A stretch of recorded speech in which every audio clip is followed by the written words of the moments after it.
बिहार विधानसभा चुनाव 2020 में चुनाव प्रचार अब अपने चरम पर है। 28 अक्टूबर को पहले चरण का मतदान होना है। अभी हमारे साथ केंद्रीय पेट्रोलियम मंत्री और बिहार के प्रभारी रह चुके धर्मेंद्र प्रधान हैं। आप चुनाव प्रचार में आए हैं, क्या आकलन है? सबसे पहला सवाल मेरा यही होगा। हमें लगता है कि एनडीए फिर यहाँ दोबारा जिम्मेवारी एनडीए को मिलेगा। बिहार की जनता मन बना रहा है और मन बना चुकी है। जो संकेत आई है कई सर्वे से, अन्य अन्य संस्थाओं की सर्वे से, बीजेपी एक बड़ी विजय की ओर बढ़ रही है। एनडीए विकास के मुद्दे को लेकर आगे चल रही थी, लेकिन बेरोजगारी का मुद्दा ऐसा उठाया है तेजस्वी यादव ने कि लगता है कि बेरोजगारी के नाम पर युवा वर्ग जो है अब मोटिवेट हो रहे हैं तेजस्वी यादव की तरफ। आपको लगता है, ऐसा दिखता है?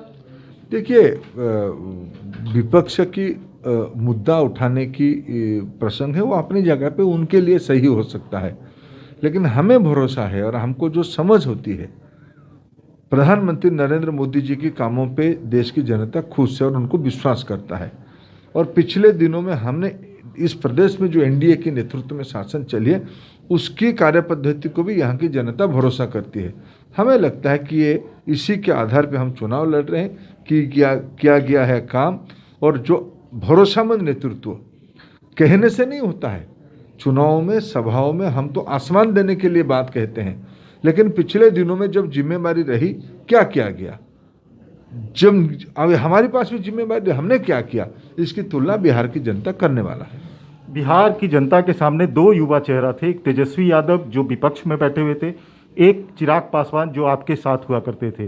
तेजस्वी यादव भी आपके विरोध में है और एनडीए के विरोध में अब चिराग पासवान भी उतर गए हैं। एलजेपी के प्रमुख जो हैं, उनका कहना वो बीजेपी के साथ तो है, लेकिन जेडीयू के खिलाफ वो लगातार बोल रहे हैं, तो एनडीए के खिलाफ ही बोल रहे हैं। उनसे कैसे निपटेंगे?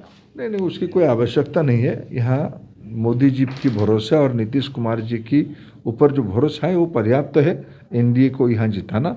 हम चारों पार्टियों की जो हमारे अलायंस है, बीजेपी, जदयू, हम और वीआईपी, हम जीत जाएंगे।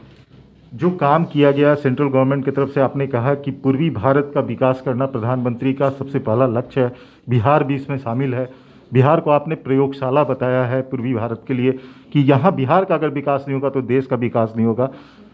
किन कामों को आप गिनाएंगे जनता के सामने जो केंद्र सरकार और राज्य सरकार ने मिलकर किया? देखिए, बिहार की रोड सेक्टर, बिहार की रेलवे, बिहार की वाटरवेज, बिहार की एयरवेज, बिहार के उद्योग धंधा बढ़ाना, ये सारे में बिहार की गरीबों की घर बनाना, गरीबों के घर में शौचालय बनाना, गरीबों के घर में बिजली पहुंचाना, गरीबों के घर में एलपीजी मुफ्त में पहुंचाना, ये सारे कामों में व्यक्तिगत लाभार्थी काम हो या सामूहिक ढांचागत काम हो, दोनों सेक्टर में आप यहाँ का वरिष्ठ पत्रकार रहे, खुद थोड़ा तुलना करिए।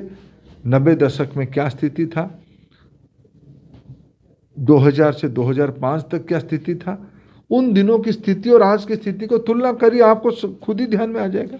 बात करें अगर कांग्रेस की, तो कांग्रेस जिस प्रकार से पीडीपी और नेशनल कॉन्फ्रेंस के साथ बैठक कर रही थी, कश्मीर में 370 को रीस्टोर करने की बात कही है।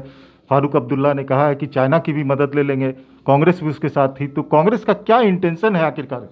कांग्रेस पार्टी बौखलाई गई है, कांग्रेस पार्टी की एक वैचारिक भ्रम हो गई है। हमें कभी कभी ये चिंता होती है क्या हो गया कांग्रेस पार्टी को। उस कांग्रेस पार्टी, भले ही वो कांग्रेस पार्टी अभी नहीं रहा है, लेकिन नाम तो कांग्रेस है, लेकिन उस कांग्रेस पार्टी चाइना की वकालत करे, उस कांग्रेस पार्टी पाकिस्तान की तरफदारी करे, ये बहुत गंभीर और बहुत सोचने लायक बात है। कांग्रेस पार्टी के वरिष्ठ नेता उसके बारे में सोच रहे हैं। जो G23 वगैरह की बात आ गई थी, इसीलिए आ गई थी कि कांग्रेस पार्टी में ही अंतर्द्वंद है, अंतर्विरोधी है सारा विषय को लेकर, और हमें क्या पूछ रहे हो। बिहार के संदर्भ में भी बात करें तो कांग्रेस ने दरभंगा के जाले विधानसभा क्षेत्र से एएमयू के जो जिन्ना समर्थक हैं अस्कुर अहमद उस्मानी, उसको टिकट दिया था, उसको लेकर के भी बवाल हुआ था। उसके बाद सीताराम की बात कर रही है, सर्किट की बात कर रही है।